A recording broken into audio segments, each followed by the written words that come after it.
Oke, selamat malam, shalom teman-teman sekalian. Malam ini LDL lebih dalam lagi akan berbicara mengenai khotbah saya hari Minggu yang lalu yang tentang The Storm of Life, Lukas pasal 8 ayat 22 sampai 25. Dan bagaimana nanti kita akan banyak membahas tentang The Storms of Life ini. Dan kalau ada pertanyaan-pertanyaan tolong dimasukkan di question box ya, sehingga bisa dibahas, karena kalau enggak akan jalan terus pertanyaannya, akan nanti kelewatan. Halo, Halo. Yeah. halo, Hello ya, everyone. oke, Hi Dad. ya, Hai Pastor ya, Robert. hai, Saya dari Madiun dulu ya, maaf ya. Tapi semoga ini koneksi internetnya cukup lancar. Hello teman-teman semua, oke, everyone. sounds Hari ini good, kita akan bahas tentang khotbah Pastor Robert ya. Ya, sounds good so ya, far ya. ya, sounds good, oke, Ya, oke. oke. Nah, tentang the storms of life, bahwa kenyataannya bahwa storms itu atau badai tersebut secara literally, storms adalah untuk membalance nature gitu, jadi penyeimbang ya, sebagai penyeimbang ya. Kalau ada kekeringan maka harus ada storm ya, karena Nice. misalnya contoh kayak Israel sangat memerlukan hujan karena air sangat sulit sekali. Daerah Galilea khususnya, kalau mereka sampai tidak hujan dalam 1 tahun maka akan kering dan akan menjadi bencana bagi banyak orang.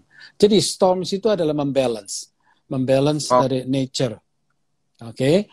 Lalu yang kedua bicara tentang storm atau badai. Jadi demikian juga dalam hidup kita ya. Storm itu adalah untuk membalance. Ada satu kata-kata yang bagus, itu adalah hidup seperti naik sepeda, agar seimbang harus tetap mengayuh. Kaki kiri, kaki kanan harus mengayuh ya, karena tidak mungkin kaki kiri saja, karena kalau yang satu tidak diayun maka sepedanya akan jatuh. Betul. Iya.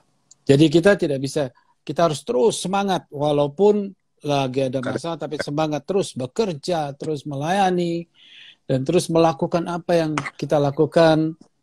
Ya, nah, in reality, ya, dari bahasan kita dari Lukas 8 ayat 22 sampai 25, maka ini sangat menarik sekali dikatakan yang pertama, the storm will come. Nah, Amen. badai ini pasti akan datang. Pasti akan datang. Badai pasti akan selalu ada ya, sampai kapanpun ya memang. Sampai kapanpun, itu akan pasti Kita ada. yang harus menyesuaikan diri. Kita yang Betul. harus atur ekspektasi, mempersiapkan diri dengan baik. Yes. Betul.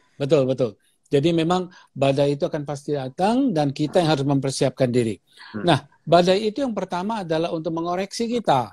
Ya, mengoreksi kita. Contoh dalam kitab Yunus 1, Yunus 3, maka menggambarkan Tuhan menyuruh Yunus menubuatkan kepada bangsa Ninive untuk bertobat dari dosa-dosanya. Tapi dia melarikan diri dan naik kapal lalu dibuang ke laut, ditelan oleh ikan besar. Pasal 3 Tuhan memberikan kesempatan kedua dan kali ini berhasil. Setelah Yunus menyadari kesalahannya, diberikan kesempatan lagi sama Tuhan, maka dia melakukan nubuatannya dan Ninive bertobat. Demikian juga dengan koreksi yang ada dalam hidup kita ya. Jadi dalam hidup kita tidak selamanya betul terus, tapi ada kadang-kadang Tuhan kasih izinkan koreksi, karena sebenarnya ada kata-kata ini, jangan ragu untuk diperbaiki, karena koreksi adalah obat terbaik untuk kemajuan. Amin. For progress. Betul. Ya. Jadi ini memang kita nih sebagai anak Tuhan harus bisa terbuka, apalagi di dalam connect group, di dalam komunitas kita harus bisa terbuka, sehingga kalau ada hal-hal yang memang tidak seharusnya dilakukan tapi dilakukan, maka dikoreksi, maka kita harus terbuka akan koreksi. Karena koreksi tidak akan menghancurkan kita, tetapi koreksi malah akan menjadi obat untuk kemajuan kita. Begitu. Jadi bukan untuk menghancurkan kita, tapi untuk kemajuan kita. Ya, oke. Lalu yang kedua adalah berbicara mengenai menguji dasar. Jadi ketika the storm will come, maka dia akan menguji dasar kita. Dasar kita ini apa ini? Ya, dasar iman kita ini bagaimana? Ada orang yang punya dasar iman yang ngikutin hamba Tuhan, bukan Alkitab, bukan membaca firman Tuhan gitu. Nah, itu berat kalau gitu tuh. Nah, itu berat. Itu nggak betul. Yang betul adalah dasar iman kita adalah firman Tuhan, Kristus ya. Matius 7 ayat 24 sampai 27 kan udah menggambarkan bahwa akan datang di kadang kemudian turunlah hujan dan datanglah banjir. Lalu angin melanda rumah itu. Tapi kalau rumah itu dibangun di atas batu, maka dia tidak rubuh. kalau rumah itu dibangun di atas pasir, maka rubuh dan hebatlah kerusakannya. Iman kita seperti demikian. Apakah dibangun di atas dasar Kristus, firman Tuhan, ya, atau di atas dasar hanya sekedar fenomena, wah begini, wah begitu. Jadi ketika misalnya ini sampai hamba Tuhannya kenapa-kenapa, maka dia akan menjadi kenapa-kenapa begitu loh, runtuh begitu. Ya, ini menguji dasar kita. Dan saya percaya ketika kita mengalami badai, tetap teguh, pegang, tetap pegang iman kita. The harder you build, the greater your storm, the brighter your rainbow. Amin. Ya, itu bagus sekali kata-kata ya. Lalu yang kedua adalah the storm will go. Jangan takut. Storm will come, tetapi juga the storm will go. Karena the storm will not be forever. Badai nggak bakal selamanya ya, memang kenyataan. Tidak akan selamanya. Badai emang akan terus ada, akan tetap sering muncul sekali-sekali, tapi dia juga tidak permanen. Nanti dia akan reda, someday ada badai lagi. Dan badai pun kayak beda-beda ya, skalanya ada yang besar banget, ada yang kecil. Kita kan kemarin baru ada badai COVID, itu gede banget kan, tapi ada juga badai-badai lebih kecil. Ada juga badai lebih kecil di hidup kita, yang lebih terlokalisir lah maksudnya. So basically, jadi memang mental kita yang harus siap bahwa jangan takut ada badai. Justru badai itu juga bawa air, dan air itu kan sumber kehidupan ya. Betul. Jadi kadang itu justru kalau nggak ada badai rasanya kering banyak hal. Betul. Dan kekeringan. Jadi makanya kadang ini bisa menarik juga buat hidup kita, bahwa kalau misalnya hidup kita nggak pernah kena badai, berarti hidup kita akan jadi kering, nggak bakal kreatif, nggak bakal ada ide-ide baru, nggak bakal ada sesuatu tumbuh, karena hidup kita terlalu nyaman, hidup kita kering banget, hidup kita kayaknya matahari selalu bersinar, akhirnya ada padang gurun di hidup kita. Yang sangat mengagumkan adalah begini, Israel itu negara yang sangat kecil. Sangat-sangat kecil dan sangat-sangat buruk pada waktu mereka mengalami kemerdekaan. Artinya swamp di mana-mana, rawa-rawa di mana-mana. Tapi dengan ketekunan, begitu bukan itu aja, dia diancam oleh 7 negara di sekitarnya yang mau ditaklukkan setiap saat begitu. Jadi mereka hidup di dalam tekanan yang sangat berat sekali. Tapi justru tekanan itu membuat mereka menjadi kreatif, menjadi inovatif, membuat mereka jadi terus bertumbuh, berkembang, dan bahkan sampai sekarang menjadi salah satu negara di dunia yang terkuat. Nah, jadi memang badai itu menyeimbangkan hidup kita menjadi tough. Kita nggak jadi cepat kalah, jadi lembek, jadi lemah, tetapi justru itu akan membangun keyakinan kita dan membangun semangat kita gitu. Ya. Powerful. Teman-teman, saya rasa bagi teman-teman dan saudara yang belum pernah melihat, bisa lihat sermon minggu ini dari Pastor Robert. Kenapa? Karena bulan ini kita membahas sebuah tema tentang the storm of the world. Karena badai itu memang akan selalu ada, dan bagaimana kita mengantisipasi badai. Badai kan selalu ada, pergantian musim akan ada. Nah, kita antisipasinya seperti apa? Nah, saya rasa itu yang kita paling penting. Kita kayaknya kalau doa, saya belajar bahwa kalau misalnya kita berdoa supaya hidup tenang-tenang aja, hidup santai aja, matahari selalu bersinar, maka cuma masalah waktu sebelum ada padang gurun ya hadir di situ ya. Karena betul. Saya belajar bahwa tempat di mana matahari paling bersinar, langit paling biru, cuaca paling cerah itu di padang gurun.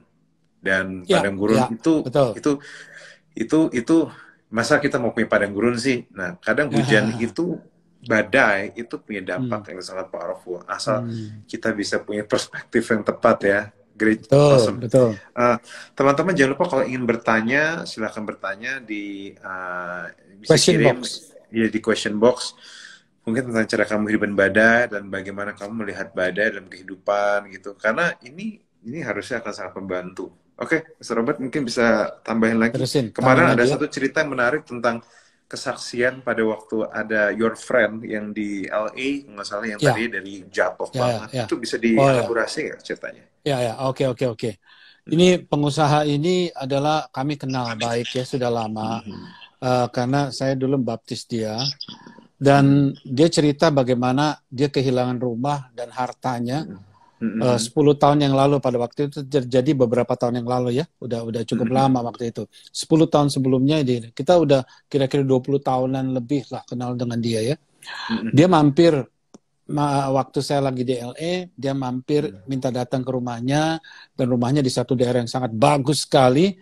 Dia bercerita tentang kesedihan yang dia alami pada waktu itu karena dia terdesak harus menjual rumahnya beserta seluruh isinya, dan akhirnya dia harus menjualnya, dan ternyata di dalam rumahnya itu dia lupa untuk mengambil satu kotak besar, isinya foto-foto keluarga anak-anaknya yang dari kecil, dari baby sampai anaknya yang menjadi remaja dan mau menjelang dewasa.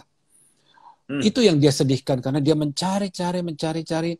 Nah, 10 tahun kemudian dia dipulihkan, mengalami pemulihan, dan usahanya menjadi berhasil, hidupnya dipulihkan, dan dia beli rumah itu lagi. Rumah itu yang sama dia beli, dia ketemu orangnya, lalu dia beli dengan harga yang berbeda tentunya ya, sudah lebih naik ya. Dan yang luar biasanya adalah waktu dia dipulihkan, dia beli itu ternyata di satu sisi dari rumahnya dia ketemu itu kotak besar yang isinya foto-foto itu. Betapa senangnya dia berkata bahwa Tuhan terima kasih, harta ini adalah harta di mana saya melihat anak-anak saya, keluarga saya yang dari kecil sampai sekarang ini. Nah, yang luar biasanya adalah ketika mereka menghadapi badai, ya, dia tidak takut, tapi dia justru datang kepada Tuhan lebih dekat lagi, lebih intim lagi, lebih akrab lagi. Lalu dia mendapatkan sebuah gambaran, yaitu yang saya nggak sempat ini ya, bahwa sama seperti seorang hamil, maka perlu waktu 9 bulan 10 hari. Jadi ada periode penantian. Nah, disitulah pada waktu penantian, dia menantikan Tuhan, dia bekerja lebih keras, dan dia berusaha lebih keras, dan ternyata dalam tahun-tahun itu, Tuhan pulihkan dia dengan ajaib dan luar biasa sekali. Luar biasa sekali. Justru badai itu membuat dia usahanya lebih besar.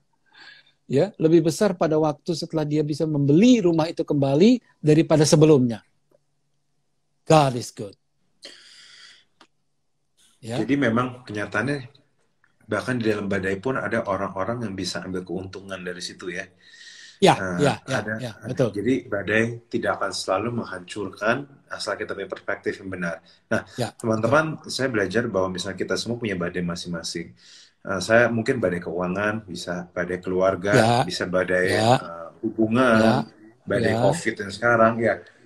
Nggak ada yang mau kena badai, tapi saya percaya bahwa ada banyak perspektif untuk bisa menghadapi badai. Ya. Nggak selalu punya kena badai itu berarti kalah, nggak selalu punya kena badai itu berarti nggak bisa ngapa-ngapain, nggak selalu kena badai itu berarti kayaknya hopeless gitu. Ya bisa terpojok tapi tidak perlu hopeless. Nah silakan teman-teman kalau ada yang mau bertanya, kalau ada yang mau ngobrol, mau nanya how mental apa yang kita memiliki untuk menghadapi badai, silakan kalau ada yang mau nanya teman-teman. Ini udah ada pertanyaan sini. Oh ini menarik nih. Apa nih pertanyaan?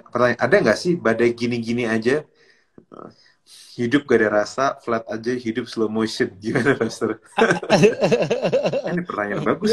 Iya mau jawab tuh. This is a very good question actually. Ada nggak sih badai gini-gini aja, hidup gak ada rasa, flat aja, hidup slow motion? Sebenarnya ya itu bisa jadi masalah juga sih, tapi kami nggak consider itu badai ya. Cuma memang seperti yang saya bilang, kalau nggak ada badai, nggak ada guncangan, lama-lama hidupmu jadi kayak padang gurun. Dan that brings another problem memang. Memang ada problem memang.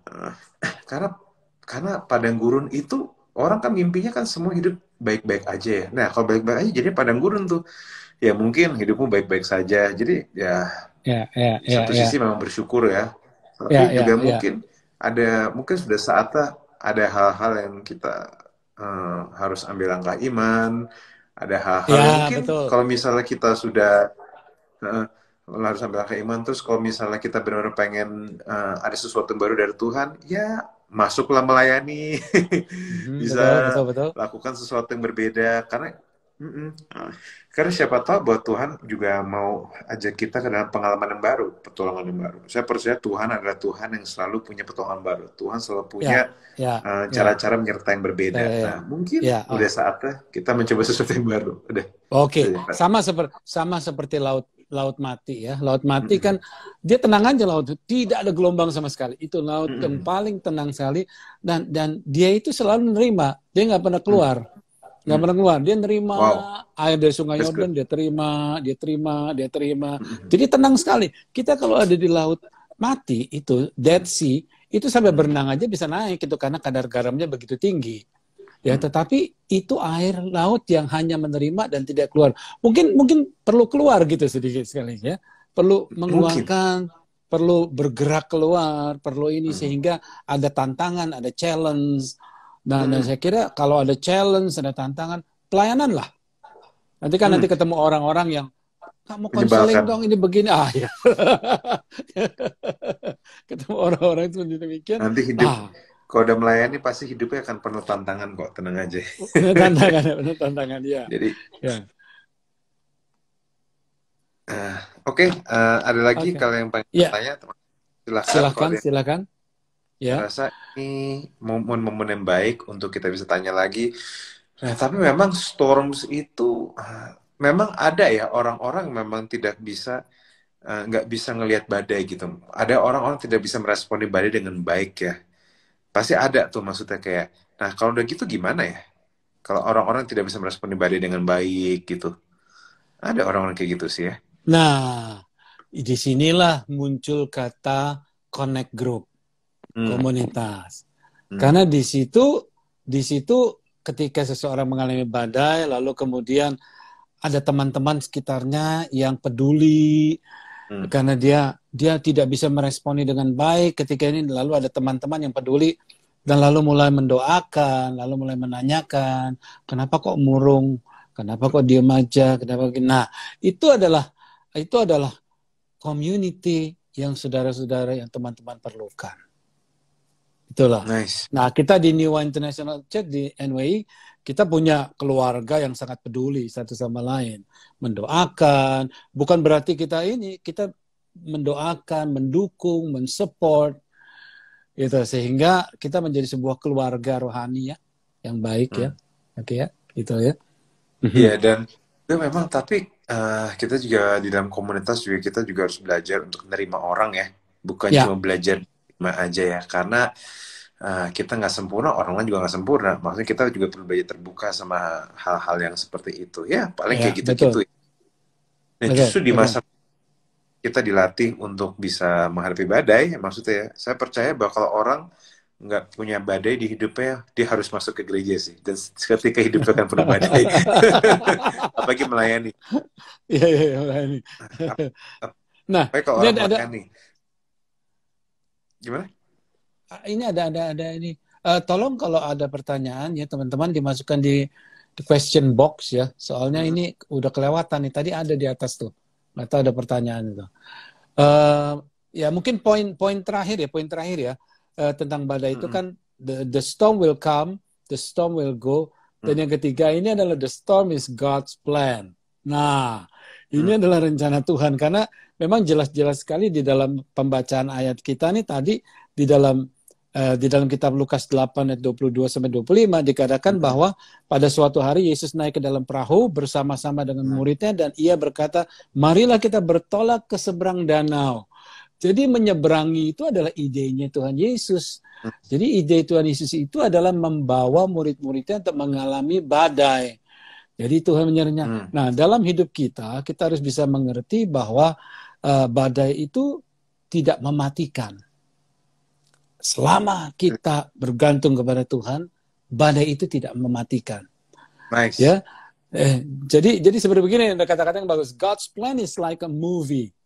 All the good and the bad things are arranged together for the good ending. Kan sama kalau kita perhatikan murid-murid ya, murid-murid sudah panik. Tuhan, pedulikah Engkau kita ini binasa? Kita binasa. Tuhan Yesus tenang aja. Bangun dari tidurnya, dibangun, tenang. Lalu laut seketika menjadi tenang. Lalu dia bertanya kepada murid-muridnya, "Where is your faith?" Di mana imanmu? Nah, apa yang kita harus lakukan ketika menghadapi ini?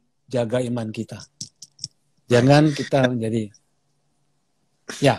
Oke. Sekarang ada saya beberapa pertanyaan dan saya harap mungkin bisa membantu teman-teman juga karena sekali lagi kita lagi bahas tentang the storm of the world dan kalau pertanyaannya Ya, nggak nyambung dari situ ya maaf kami nggak akan jawab maksudnya. ya, Ada Bible study yang besok akan lebih warna-sari kalau mau nanya-nanya hal itu. Nah, the question gini, sebenarnya kan namanya kita bisa ngomong gampang ya, tapi kenyataannya orang-orang yang menghadapi badai juga pasti ngalamin kesulitan. Kira-kira betul. mindset apa yang praktis yang kita menurut Pastor Robert kita perlu miliki tiga aja mindset dan cara pikir apa yang kita harus tanamkan di kepala kita sehingga kita itu at least ngadepin badai itu kita oke gitu maksudnya ya tetap nggak oke juga tapi setidaknya tetap bisa jalan gitu Mhm, maksudnya mhm. mindset Saya apa kira tuh. yang oke, mindset yang pertama bahwa God controls everything. Bahwa Tuhan mengkontrol situasi kita. Situasi kita ini dia tahu. Dia tidak pernah meninggalkan kita, dia tidak menolak kita. Itu nomor satu. Nomor dua adalah kita mungkin harus lebih dekat kepada dia. Kita harus lebih dekat kepada dia dalam meditation kita, pembacaan renungan firman Tuhan, dalam doa dan sebagainya. Lalu yang ketiga adalah ini yang poin terakhir yaitu ada dua macam iman. Ya, tetapkan dikatakan where is your faith? Kita harus punya iman. Iman yang pertama adalah bicara tentang delivering faith. Delivering faith artinya seperti bangsa Israel ketika Musa berkata, terbelahlah, maka Laut Merah terbelah, dia melaluinya dan lalu kemudian selamat begitu. Tapi ada yang satu lagi adalah sustaining faith atau iman yang menopang. Sekalipun aku berjalan dalam lembah kelam, aku tak takut sebab kau besertaku. Ya, Mazmur 23. Dan juga Sadrach, Mesach, Abednego, tiga remaja Ibrani yang menghadapi badai besar karena mereka tidak mau sujud menyembah kepada berhala emas raja. Nah, kata-katanya yang luar biasa sekali dikatakan bagi Daniel 3, 17, 18 dikatakan, jika Allah kami yang kami puja sanggup melepaskan kami, maka ia akan melepaskan kami dari perapian yang menyala-nyala itu. Dan dari tanganmu ya Raja, tetapi seandainya tidak, hendaklah Tuanku mengetahui bahwa kami tidak akan memuja Dewa Tuanku dan tidak akan menyembah patung emas yang Tuanku dirikan itu. Nah, ini adalah sustaining faith karena dia mesti melalui pembakaran tersebut. Nah, ternyata pada waktu dibakar minyak itu lebih panas, masuk ke situ ada the fourth man yang adalah Tuhan Yesus sendiri. Bisa menyertai mereka. Menyertai kita. Iman yang menopang melalui berbagai macam kesulitan. Kita harus ingat, dia tidak pernah meninggalkan kita, dia tidak pernah menolak kita. Dia adalah Tuhan. The fourth man di dalam kehidupan kita. Jadi memang ada iman yang memang seakan-akan kita ada masalah, kita dilewatin ya, diluputkan, kita tembus Ya, masalah. diluputkan, betul, tembus. Ya. Memang ada memang badai, memang kita harus masuk aja ke dalam ya. Iya. Cuma ternyata kita selamat aja gitu. So very understandable. Dan memang teman-teman saat kita beriman, Tuhan juga bisa jawab saya belajar bahwa Tuhan bisa jawab dengan beberapa cara. Satunya memang ada yang dilepaskan gitu. Lepas aja gitu, dari diluputkan lah istilah gitu ya. Ya. Akhirnya kita nyemplung juga, kita menghadapi masalah itu, kita menghadapi tantangan itu.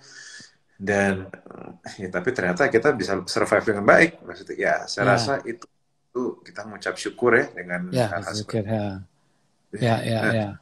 Tapi saya ingat Pastor Robert juga kemarin tuh sempat membahas tentang bahwa di khotbah itu yang saya selalu ingat tahun 2005 pada waktu kita ada yang soal gereja itu bisa dijelasin nggak waktu itu? Oke. Gitu. Pada waktu gereja itu ini bagus sekali sebuah pengalaman yang sangat sebenarnya sangat menguji iman ya. Dikatakan ya, menguji iman karena ketika menghadapi hal-hal tersebut, New International Church dimulai 17 tahun yang lalu. Sebuah awalnya sulit karena coba dijegal agar tidak dapat izin gereja. Ini sesuatu yang luar biasa sekali dan saya ingat saya sudah minta berulang-ulang kali tidak boleh. Dan akhirnya saya tanya kenapa? Oh, dikarenakan ada orang yang kuat yang berkata jangan kasih izin gereja kepada saya begitu. Nah, tapi begitu teman-teman hamba-hamba Tuhan lainnya mendengar, lalu kemudian mereka langsung langsung mereka punya inisiatif dan kebetulan mereka punya personal relationship dengan ketua sinode pada waktu itu, dan dia ngomong sama ketua sinode, karena ternyata dia nggak ngomong langsung sama ketua sinode, dia ngomong sama orang-orang bawahannya sekitarnya dia, dan orang sekitarnya ini ngomongnya lain lagi dengan ketua sinode, dan akhirnya ketua sinode itu malam-malam dijemput dan kami bikin acara tuh dengan Iman tuh, bikin acara malam ini, dan ketua sinode itu datang dan akhirnya meresmikan gereja. Dan begitu diresmikan, semua tepuk tangan berkata, Tuhan, Yesus itu baik. Dan itu sangat luar biasa buat saya tuh, baru kali ini ngalami buka gereja nggak boleh gitu, maksudnya dijegal gitu loh. Nggak ada alasan jelas, tidak Dan ada yang alasan jegal, jelas. maaf, yang jegal bukan server lain lagi, bukan misal dari agama Bukan, yang lain. bukan. Server Di- sama. Ya. Dan, Dan ternyata sampai sekarang ada juga, kemarin kita baru ngobrol dengan Pastor Chris ya. Ternyata juga masih ada juga yang demikian. Jadi ini memang sesuatu yang sangat disayangkan. Tetapi justru itu kita tidak boleh takut menghadapi itu. Ya, kita harus terus, dan saya percaya kita sama seperti kayak kita ngayuh sepeda. Terus saja maju, terus saja melayani, terus saja menggembalakan, terus saja berkhotbah, terus saja melayani, terus melayani. Nanti kan Tuhan bekerja sendiri. Nah, begitu Tuhan bekerja, maka tidak ada manusia pun, siapapun dia yang bisa menahan. nah, memang kenyataannya sebenarnya kan nama badai kan orang beda-beda, tapi tetap kita harus punya pengharapan ya. We need to have Betul. Hope, sampai kapan betul, pengharapan. pengharapan Ya. kita maju lagi, bahwa kita berharap, pengharapan kan bicara bahwa kita berharap di depan lebih baik dari yang sekarang, maksudnya kan ya. Ya, betul. Itu yang bikin kita bisa maju, bikin kita bisa bertahan, walaupun sebenarnya juga dibilang mudah juga enggak ya, maksudnya kan nothing is easier. So makanya kadang abis ini mungkin kita juga perlu berdoa kali ya buat teman-teman yang lagi dalam badai. Betul. Ya. Nanti abis ini sebelum live Q&A-nya selesai, kami akan doakan bagi teman-teman. Silakan kalau ada yang pengen doain bisa ketik misalnya di question box, misalnya kamu mungkin di sini ada lagi bergumul soal sekolah, mungkin ada yang bergumul soal badai keluarga dan sebagainya. Terus badai itu adalah badai-badai yang memang dihadapin, karena kita juga nggak bisa lari. Tapi ya gimana kita punya pengharapan ya.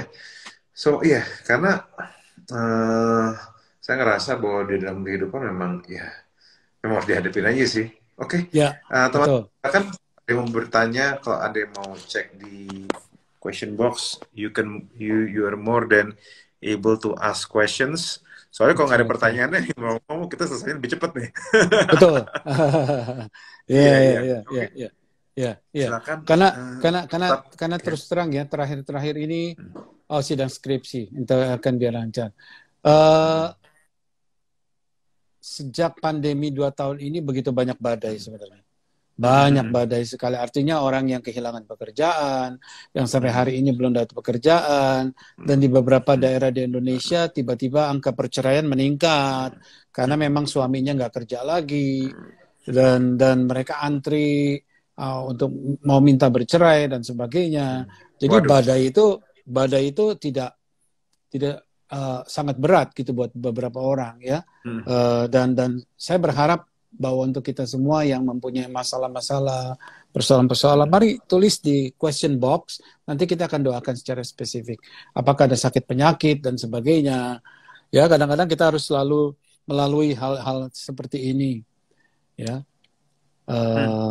Demikian ya. Okay. Perceraian tuh banyak kayak nih. Ada pinta doa ini.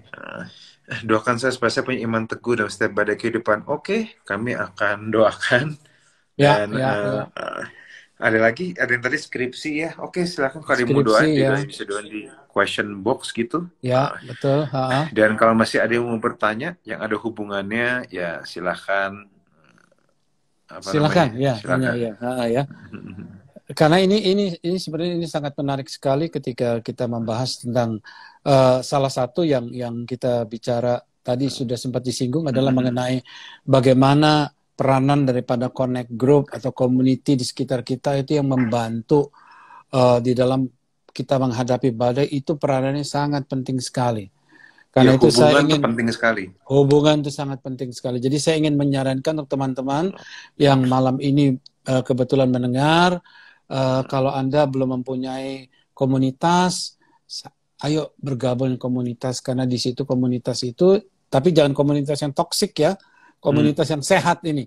Ya, Komunitas yang sehat, bukan gosip, bukan apa, tapi komunitas yang sehat, yang rohani, yang punya hati melayani, yang punya hati mendoakan, peduli. Nah, itu menjadi sebuah aset yang sangat kuat di dalam mendukung kita untuk menjadi kuat dalam menghadapi badai itu. Betul sekali. Makanya khusus minggu ini khusus saya akan fokus, kan bahasanya masih badai ya.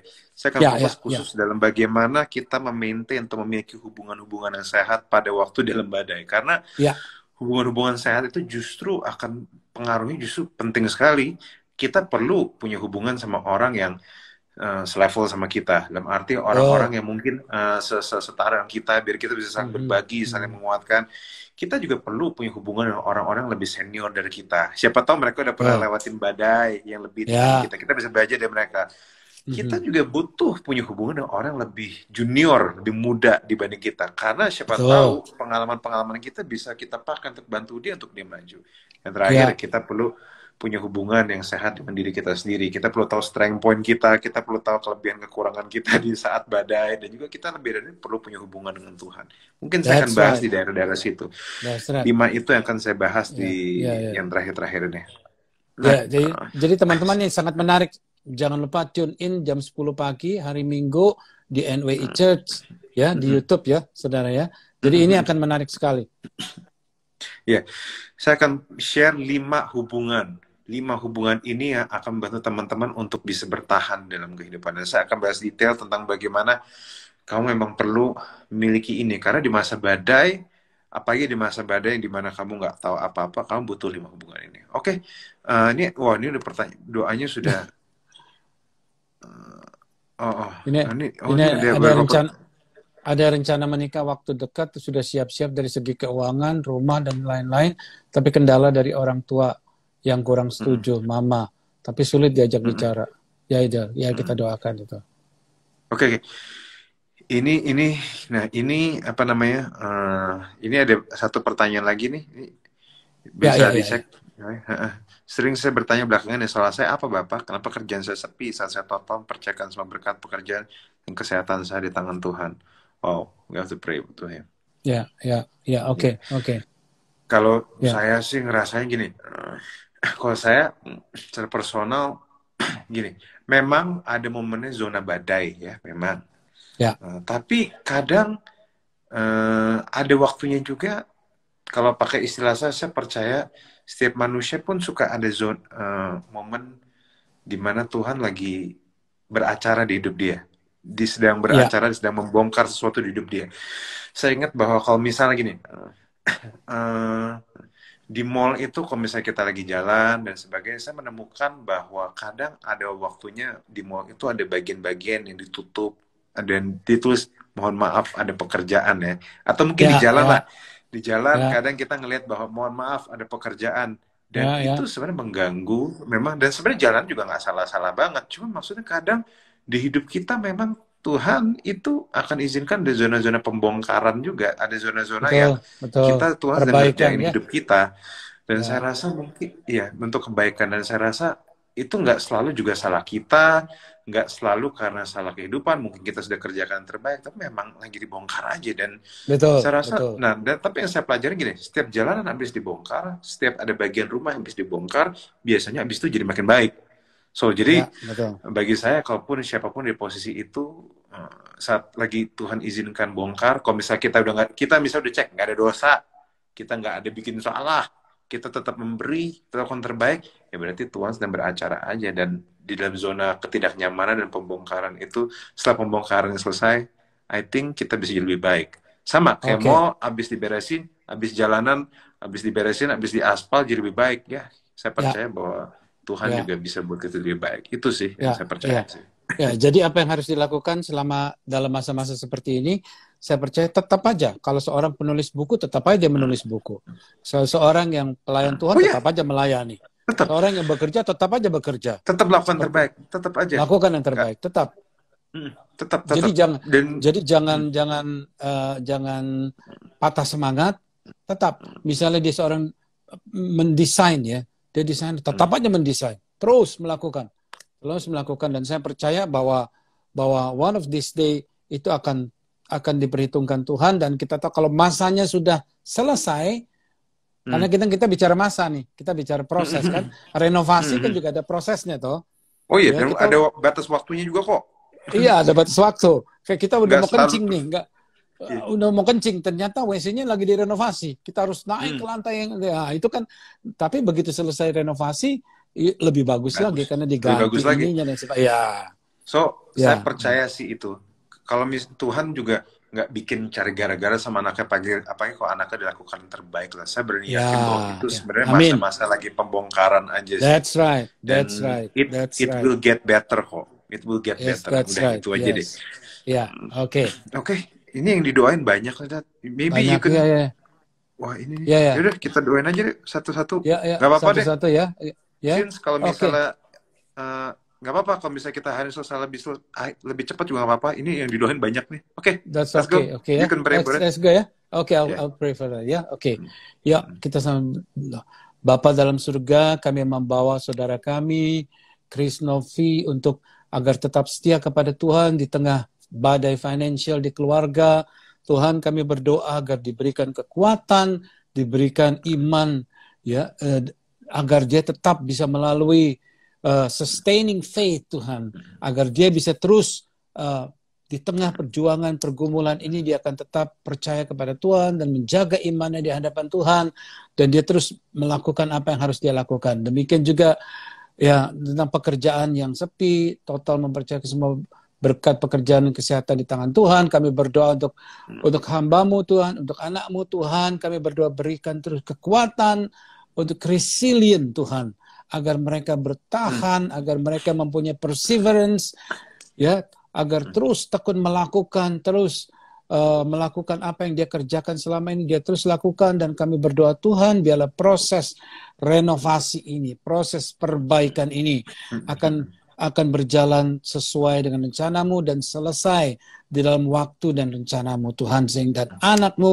akan terus dikuatkan dan terus menjalani masa-masa ini dengan tetap bersuka cita, tetap berserah kepada Tuhan, dan tetap melakukan yang terbaik untuk Tuhan.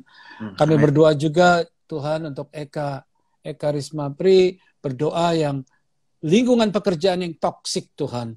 Kami berdoa Bapak, jadikan dia terang, berikan dia kekuatan, berikan dia semangat, dan berikan iman yang kuat Tuhan. Dan kalau memang dia tidak kuat, dan kalau memang dia harus berpindah pekerjaan, kiranya Tuhan sendiri yang melakukan acara ini. Dan kami berdoa Tuhan, tapi mohon kami berdoa extra faith untuk dia, agar dia bisa menjadi berkat di tempat itu Tuhan, dan tetap kuat menjalani pekerjaannya. Amin, amin. Juga Lindung Simbolon berdoa untuk ekonomi, keuangan keluarga, untuk lebih baik. Tuhan, kiranya di masa-masa yang sulit ini Tuhan, kami berdoa Tuhan yang membukakan tingkap-tingkap langit, pekerjaan dan kehidupan mereka akan lebih baik. Berdoa untuk Sari Tuhan, untuk pemulihan keluarga, financial breakthrough, dan arahan Tuhan yang lebih spesifik. Tuhan, kami berdoa biar inilah anak-anak-Mu Tuhan yang memohon doa-doa mereka, dan kiranya Tuhan yang menjawab, dan Tuhan pada waktu-Mu Tuhan, dan akan menjadi baik Tuhan untuk keluarga ini. Berdoa untuk kesembuhan kaki kanan yang masih bengkak pasca kecelakaan. Tuhan, kami berdoa untuk saudara kami ini. Tuhan, jamah kaki kanan yang bengkak pasca kecelakaan ini. Tuhan, kami berdoa di dalam nama Tuhan Yesus Kristus. Tumbangkan tangan-Mu yang penuh dengan kesembuhan Tuhan, dan pemulihan dalam nama Tuhan Yesus Kristus. Haleluya. Berdoa untuk Patricia Tuhan, agar saya punya iman yang teguh dalam setiap badai kehidupan. Biarlah terjadilah sesuai dengan iman-Mu, dan kami percaya Tuhan yang memberikan kekuatan senantiasa dalam nama Tuhan Yesus Kristus. Kami berdoa untuk saudara kami yang terus mempunyai, yang pernah berbuat salah tapi sekarang terus masih diingat-ingat. Tuhan, kami berdoa Tuhan biarlah diberikan kekuatan juga kepada dia. Haleluya, haleluya, Haleluya. Mungkin ada yang mau didoakan juga ya, Pastor. Oke, Tuhan, terima kasih. Kami sudah doa yang terbaik. Kami juga berdoa untuk teman-teman yang lagi merintis bisnis kuliner, Tuhan, dan juga yang ada benjolan timbul di ketiak, yang lagi jadi karyawan dan lagi studi perkuliahan, agar mereka, kami tahu bahwa ini nih bukan sesuatu yang mudah, Tuhan, tapi kami percaya bahwa setiap di antara kami mempunyai waktunya sendiri, Tuhan. Biarlah Kau membimbing setiap kami, biarlah Kau yang menguatkan setiap kami, Kau yang meneguhkan kami untuk melakukan hal yang harus kami lakukan. Terima kasih Bapak, hari ini lebih dan lagi sudah selesai, tapi kami percaya bahwa kuasa-Mu belum selesai atas kami. Kami percaya bahwa dampak kuasa-Mu akan menyertai kami percaya bahwa Kau tidak perlu meninggalkan kami percaya kesetiaan-Mu. Ada Amin. sesuatu yang kami bisa Amin. alami, Tuhan. Terima kasih Bapak, Amin. di Amin. dalam nama Yesus kami berdoa. Amin. Haleluya. Amin. Amin. Amin. Amin. Oke ya. See you. Ya, Tuhan God bless berkati you. ya. Sampai ketemu. God bless Yo. you. Yo, Bye. bye. Bye. Bless you. Bye.